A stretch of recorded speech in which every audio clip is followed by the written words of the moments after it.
Bonjour à tous, bonjour à toi, bonjour à toute notre communauté. Bienvenue à toi si tu nous rejoins sur ce nouveau tutoriel où nous allons vous édifier sur les vecteurs. Trois principales fonctions assurent le transport des vecteurs dans R. Ça, c'est pour les débutants.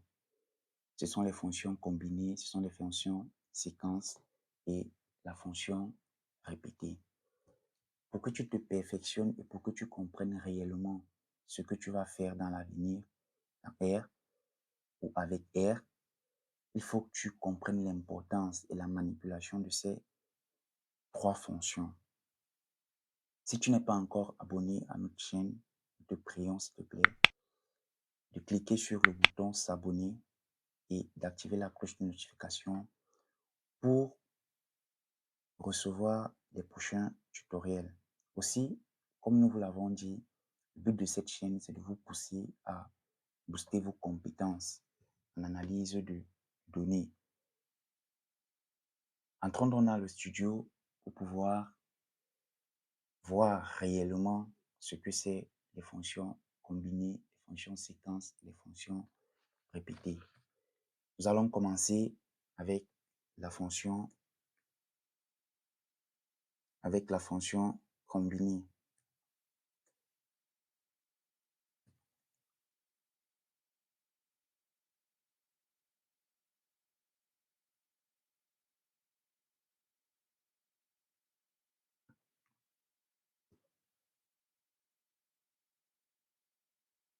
La fonction combinée, elle porte un groupe de valeurs. Elle porte un groupe de valeurs. Ça peut être des noms, ça peut être tout ce qu'on veut transporter. Donc, on transporte avec la fonction combinée. Pour le faire, essayons de porter un groupe de chiffres. Par exemple, on peut transporter les 5 premiers chiffres pairs. Pour cela, on va créer un vecteur. On va peut-être appeler myVector1.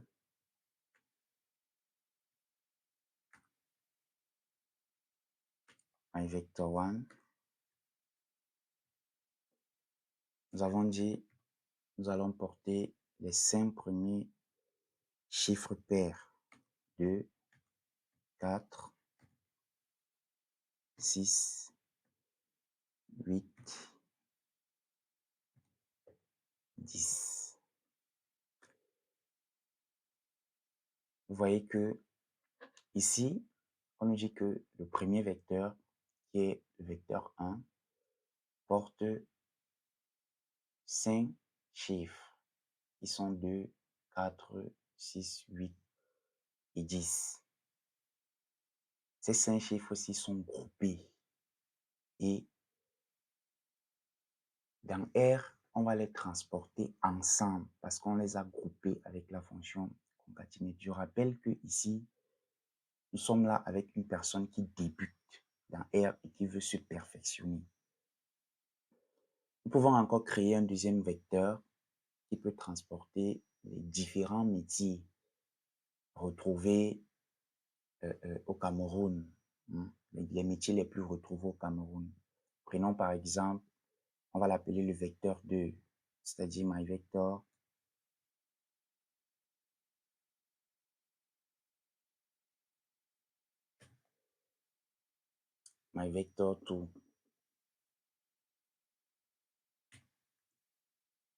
Il va transporter, on a dit les différents métiers, hein. On va commencer par les enseignants. Ils sont très nobles au Cameroun, hein. On prend les médecins. Un coucou à tous mes amis médecins. Docteur Eye, je pense à toi. Docteur Olivia Dissongo, je pense à toi. À tous mes amis médecins, je dis bonjour. On va prendre qui? On va prendre des policiers. Les policiers. On peut prendre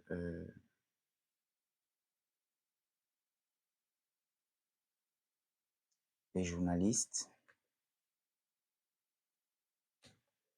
Les journalistes. On peut prendre les commerçants.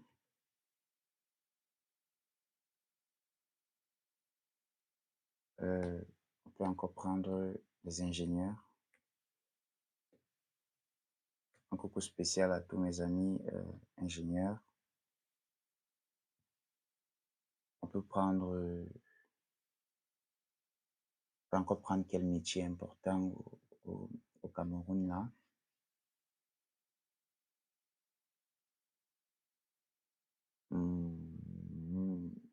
Qu'est-ce qu'on peut prendre encore comme métier? Bon, d'accord, si nous n'avons plus de métier qui nous vient à l'esprit, on peut arrêter. Donc, on a donc combiné, ici différents métiers qu'on porte ensemble. N'oublions pas de cliquer sur le bouton Run. Très bien, on vous dit que MyVector2 porte 6 caractères. Il porte les caractères enseignant, médecin, policier, journaliste, commerçant et ingénieur. Très bien. Donc, voilà en quelque sorte comment est-ce qu'on crée les vecteurs. En fonction de l'ordre d'écriture des différents éléments du vecteur, on peut choisir chaque élément en utilisant ce qu'on appelle les crochets. Par exemple, si je veux connaître l'élément qui occupe la position 3 dans le vecteur 1, je n'ai qu'à saisir myVector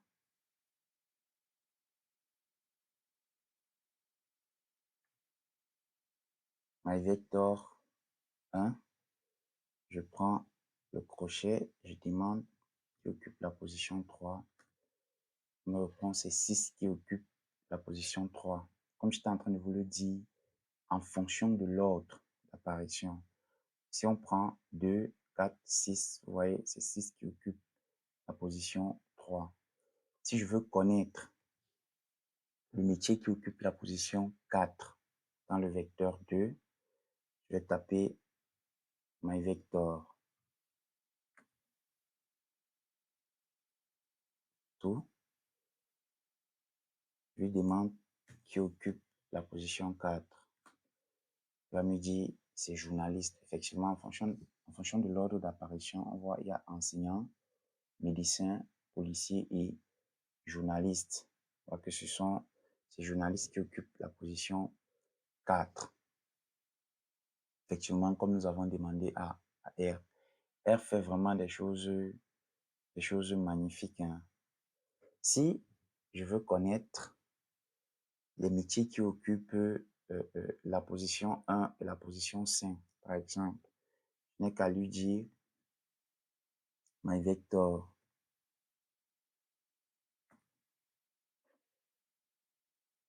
de les crochets.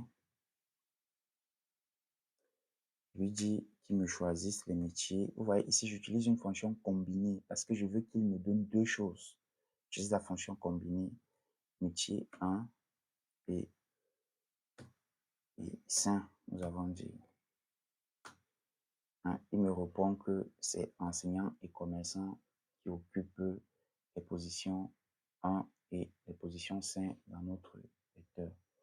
En passant, si tu ne connais pas encore comment retrouver les crochets, comment retrouver la flèche, comment retrouver ces crochets, nous te prions de nous laisser un commentaire en fonction de ton type de clavier, que ce soit un clavier AZERTY, que ce soit un clavier QWERTY. Nous allons rapidement te répondre et t'orienter sur comment retrouver ces différents éléments qui te permettront de manipuler facilement et de reproduire ce que nous sommes en train de faire sur ce tutoriel.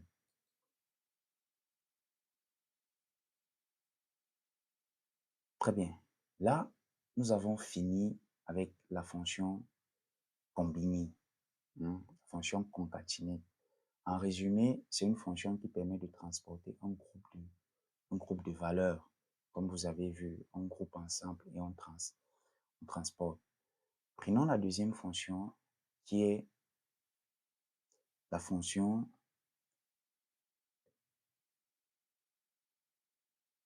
séquence. Fonction séquence. C'est comme ça qu'on la note dans R. La fonction séquence permet de créer une séquence. Une séquence, c'est un intervalle qui va d'un chiffre à un autre. Par exemple, créons une séquence de nombres qui vont de 0 à 40, par exemple. Il y a plusieurs façons de le faire. On peut d'abord le faire sans la fonction elle-même et avec la fonction. C'est très important de comprendre tous ces éléments. Si on prend 0, 40, parce que nous avons dit de 0 à 40, vous voyez, ici, on a créé une séquence. R a créé une séquence qui va de 0 à 40, effectivement, groupée de 1 par 1. OK? Donc, on peut le faire en utilisant la fonction séquence cette fois-ci. C'est-à-dire, on va mettre la fonction séquence dans un objet qu'on appelle mySequence1, c'est-à-dire ma première séquence. Vous êtes débutant, nous sommes tous débutants là. MySequence1, on va appeler ça comme ça. Donc, on va créer une séquence. Là, on utilise la fonction séquence. On va lui dire qu'il prenne de 0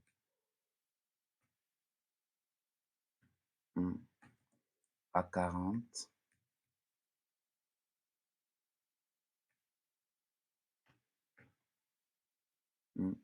Qui nous répartisse ça par 1. C'est-à-dire qu'il compte de 1 à 1. C'est comme ça que vous devez saisir en fait. Ça, c'est ce qu'on appelle une ligne de code. Comme ça que vous devez saisir la ligne de code. Bon, attention, il y a un problème là. Il y a un problème. On nous fait signe qu'il y a un problème. From égale 0. Ah, c'est ici le problème, d'accord. Tout, from, tout. OK. Bon, vous voyez avec R, dès qu'il y a quelque chose qui ne va pas, on vous signale. Vous voyez, on a créé la même séquence. Nous allons voir là, cette séquence-là en cliquant sur ma séquence 1. Vous voyez, il a compté de 0 à 40 par 1. Parce qu'on lui a dit que compte-nous par 1 by égale 1.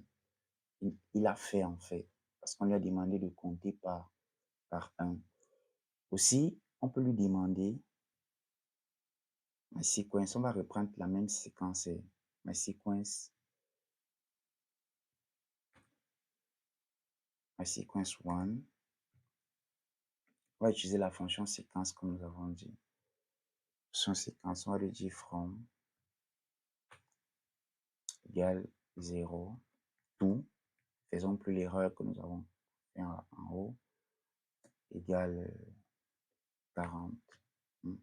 Cette fois, on va choisir par quel ordre il va compter. Est-ce qu'on veut qu'il compte par exemple par 0,5, 0,5? Donc, il va de 0,5 à 0,5. C'est-à-dire qu'il commence 0,5, 1, 1,5, 2, 2,5. Donc, il compte par 0,5. On va lui dire by égale 0.5. En anglais, on n'utilise pas la virgule, on utilise le point parce que R, c'est un langage de programmation en anglais. Vous voyez, si on lui demande MySequence1,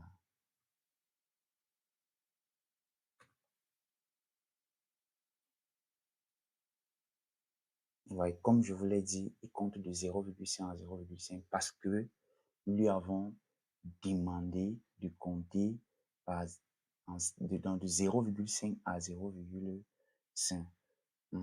On peut faire autant de séquences que possible. Donc, on peut modifier ici. Si on veut par exemple qu'il compte par 0,25, on va tout simplement venir dire ici que compte par 0,25. On entre. Et si on lui demande, il nous répond là-dedans. Il nous dit ici que dans My Sequence 1, là, il y a 161 éléments qui sont des éléments numériques. Très bien, amusons-nous à faire ce qu'on a fait en haut, c'est-à-dire on veut connaître les chiffres ou les nombres qui occupent différentes positions dans notre vecteur 1. Pour cela, on va demander à R, comme nous l'avons fait en utilisant les crochets. N'oubliez pas, si tu aimes vraiment cette vidéo, n'oublie pas de me mettre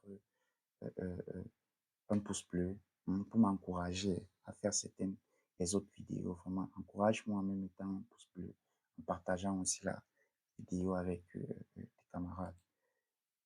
Là, nous avons... donc, on va peut-être chercher le nombre qui occupe la position 50. On demande tout simplement à R de nous indiquer à travers cette ligne de code celui qui occupe la position 5. Il nous répond que celui qui occupe la position 50, c'est 12,25. On peut aussi chercher celui qui occupe, bien les nombres qui occupent plusieurs positions désirées à notre plusieurs positions désirées.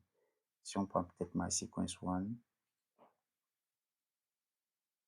crochet, on va combiner cette fois-ci. Puisqu'on veut plusieurs choses, on combine. On utilise la fonction combiner. On veut peut-être les positions 40, 60, 81, 105. Par exemple, les différentes positions qu'on veut. Voilà, on dit que ce sont 9,75 qui occupe la position 40, 60 occupe la position, c'est en fait 14,75 occupe la position 60, 20 occupe la position 81 et 26 occupe la position 105. Vous voyez, vous allez découvrir les applications de ceci lorsque vous serez en train d'analyser vos propres données. Parce que parfois, vous aurez besoin de retrouver les positions. Imaginons que vous êtes en train de doser, vous êtes en train de faire certains dosages, que ce soit en médecine, que ce soit en biochimie, que ce soit partout où vous êtes en train de faire certains dosages. Vous aurez besoin de retrouver certaines choses. Et vous pouvez le faire en utilisant cette fonction-ci que je suis en train de vous montrer. Donc, vous voyez donc qu'avec la fonction sequence, on a créé une séquence. On peut créer beaucoup de séquences si vous voulez. Vous connaissez déjà la ligne de code. Et voici la syntaxe générale de la ligne de code. Lorsqu'on utilise la séquence, la fonction séquence. Par exemple, si je veux créer une deuxième séquence, je vais l'appeler MySequence2. MySequence2, juste pour faire la différence. Je vais utiliser la fonction sequence. Dans cette séquence-là, supposons que je prends une séquence de nombres qui vont de 100 à 150 en 0,5. Je vais lui dire from equal 100 to equal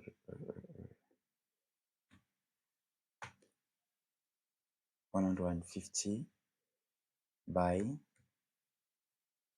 equal 0.5.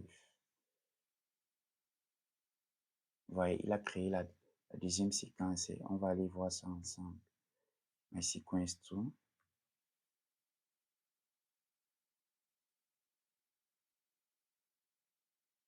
voyez, il a pris exactement comme nous étions en train de le dire. de, de, de,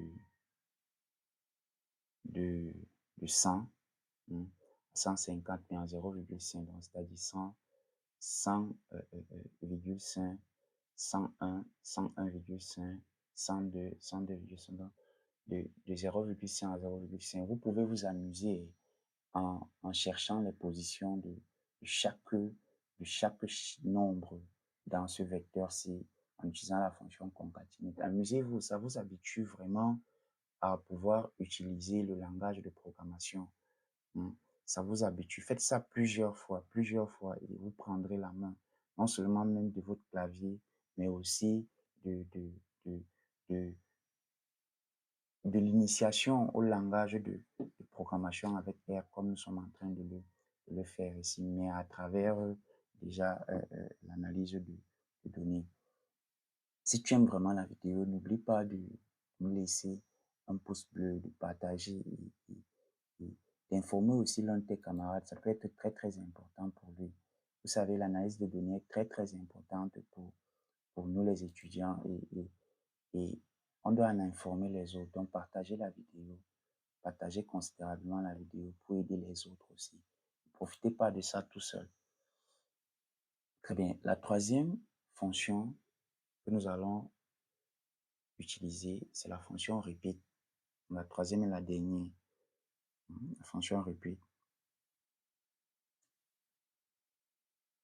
Donc, fonction répétée.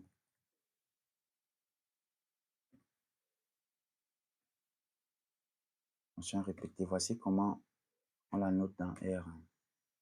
Fonction repeat. Très bien. Cette fonction-ci va nous permettre de répéter un certain nombre de valeurs.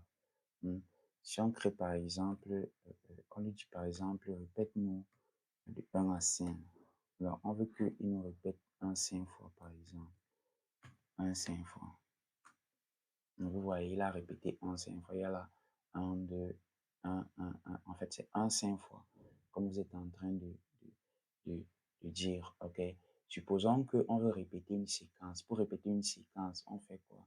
Si je veux peut-être répéter une séquence qui va de 1 à 10, peut-être 3 fois. C'est comment on fait la ligne de coute. C'est pas difficile. On dit 1, c'est une séquence de 1 qui va de 1 à 10. Nous avons dit de 1 à 10. On lui demande de nous répéter ça combien de fois? 3 fois. 3 fois. Vous voyez, il va compter de 1 à 10 une fois, 1 à 10 deux fois, 1 à 10 trois fois. Vous voyez, avec la fonction répétée, donc on peut répéter autant de choses qu'on veut avec la fonction répétée. Très bien, nous sommes donc parvenus au terme de cette première, de cet autre tutoriel, je voulais dire, de la chaîne StatVision et du groupe StatVision en lui-même. Nous vous prions encore de vous abonner si vous n'êtes pas fait, de nous laisser un petit pouce bleu, d'activer votre cloche de notification. Prochainement, nous allons voir les manipulations sur les vecteurs. Nous allons voir les manipulations sur les vecteurs.